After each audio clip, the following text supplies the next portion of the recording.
they're in the playoffs, while the Packers can clinch the #1 seed with the win. So, Acho Mania, are you giving the Bears any chance to upset the Packers? Man, I am. And we had to, I wanted to do this one because I would say the Bears right now are the best team nobody's talking about. Oh, really? Think about this, Sal. Bears started off the season 5-2. Everybody was giving them praise. I think they had like a 75% chance to make the playoff. Then all of a sudden, Nick Foles starts to struggle. They lose 6 games in a row. So we just forget about them. Oh, Bears are terrible this year. But now, Bears creeping back up, having won their last 3. Mitch Trubisky playing the best football of his career. And all of a sudden, Bears mess around, knock off the Packers. They're in the playoffs. Boom. Even if they lose to the Packers and the Cardinals lose, they in the playoffs. And now they can really start to make some noise. Facts. So I'm giving the Bears a chance to upset the Packers for 2 reasons primarily. Number one, they got more to play for.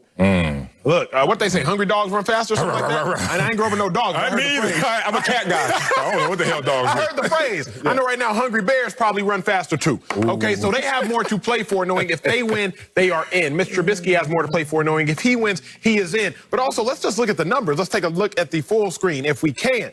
Mr. Trubisky over the last 3 weeks, 71% completion percentage, 6-2 passing touchdowns to interception ratios. Look at his yards per attempt. Look at his passer rating as well. This is a person who everybody's left for dead and who actually might end up striking gold because the Bears didn't pick up that 5th-year option. So I understand how hot the Packers are. I understand how well the Packers are playing. But right now, the Bears should be a team that many teams fear. Acho, once again, you're a rider. You get in the car, you put on your bandana. What's up? Where we going? Okay, you ready? I love you. You are a rider. You're going in the wrong direction once again. Turn around. Come back. You asked the question. Oh, let me address, first of all, I'm not giving them a damn chance in the world. I'm sorry. I'm kind of like implying that, but let me just state that. No, they don't have a chance. All right. Acho asks, why isn't anyone talking about the Bears? They're the best team that no one's talking about. Is that correct? Yes, sir. You want to know why no one is talking about them? It's called the wisdom of the crowd. If you ever see the masses doing something, 2 things should be going off in your head. Are they going the right direction or are they going the wrong direction? Yes, sir. So in this situation, you might be saying, why is everybody just standing still? You know why they standing still? For the right reasons. They ain't doing anything. Let me talk about the Bears in this year. 1-5 against teams that have winning records this season. Do the Packers have a winning record? 1-5. They won by 1 point in week 5 against the Bucs. And that was because Tom Brady forgot what down it was. So they will be 0-6. Okay, that's not enough. Let's talk about the fact that them, during this 3-game winning streak, they have beat a combined record of teams 11-34. Texans, are they good? I wonder. Jaguars, are they any good?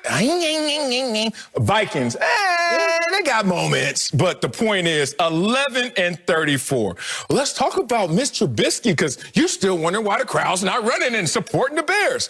Because those 3 defenses that he faced were all bottom 7 defenses. So Acho then goes and takes me to an example saying, well, you should be scared of a hungry bear. Not if I'm at the zoo. You know why at the zoo? He is contained. And guess who contains these Bears?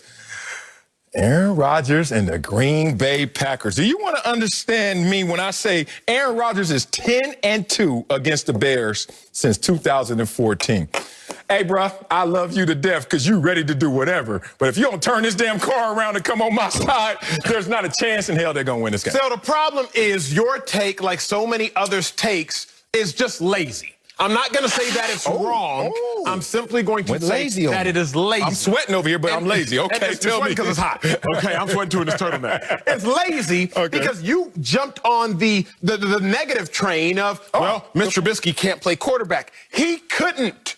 I didn't say that because you know I like Mr. Trubisky. I won't let you go further with that. I love Mr. Trubisky. I just can't use this sample size as some kind of energy why he's going to beat the Packers when the Packers dominate the Bears all the time. That's all. Let me just show you why then. And let me tell you why and let me show you why. Mr. Trubisky, to me, could be Josh Allen. Yeah. He's just not using them right. Yes. But these last 3 games, Sel, they have started to use him properly. I can just sit here and talk, but I'd rather show y'all. Mitch Trubisky, 6'2", 225 pounds. He can run and he can throw. Nice. 2 of his last 4 touchdowns been in movement. And if we got the clips, y'all go ahead and roll them. But otherwise, I can just simply tell y'all what happened.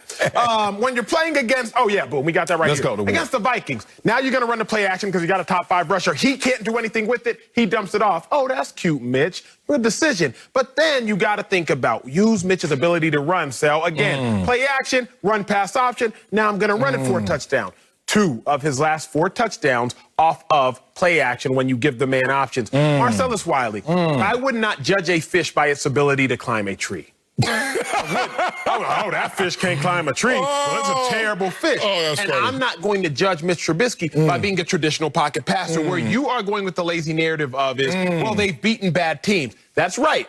But you've also told me, hey, Acho, monitor how you play against these teams. A 36-7 win is dominant regardless of who it dominates. You told me the Buccaneers dominated the Detroit Lions on Saturday, and you came in and you raved about it. Detroit Lions are bad. A 41-17 win over the Jaguars is dominant. I understand the Jaguars are bad, but you have to look at the performance regardless of who you perform it against. And right now, Mitch Trubisky's putting on great performances. I think it'll carry over. Well, let's finish out your argument. It's not just you don't need to help, but let me just, I got to say something. This check ain't going to cash.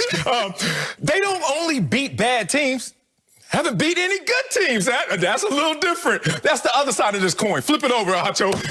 You beat the Bucs by 1, and they didn't know what down it was. That's it. So I'm like, all right, so the team as a whole have a lot to prove to me. Mitch Trubisky has some to prove, not a ton. But in the same example, look across the field. You have a team fighting for the #1 seed, so you know they're fully motivated. And then you have a quarterback who's trying to win his 3rd MVP. He wants to cement that with another great performance. And that's who you're facing, a team that owns you, a team, the Bears, who have not beaten anybody but the Bucs by 1 all year. Trubisky's been benched before. And now you got to go out there and face Aaron Rodgers, who's trying to be in the company of Peyton Manning, Tom Brady, Brett Favre, and Johnny Unitas as the only quarterbacks to win 3 MVPs. A fully motivated, they own you, Green Bay Packers team versus Mr. Trubisky playing against sorry teams and looking good, or a team as a whole that haven't beat anybody this year. To me, it looks like a mismatch. Let's talk, because sometimes I like to argue with you, but sometimes I like to learn from you. I'm not going to lie to you. I'm not going to sit there and lie for the camera. Because you played longer than me, you played in more meaningful games than me, and sometimes I like to learn from you, and I think as I learn, the fans will as well. So how much do you believe in motivation? Right? So, for example, the Bears realize if we lose, we out of this thing. We have to win to make it into the playoffs. Now, in theory, they don't because the Cardinals could lose too. But in your mind, you don't know what the Cardinals are going to do. So you're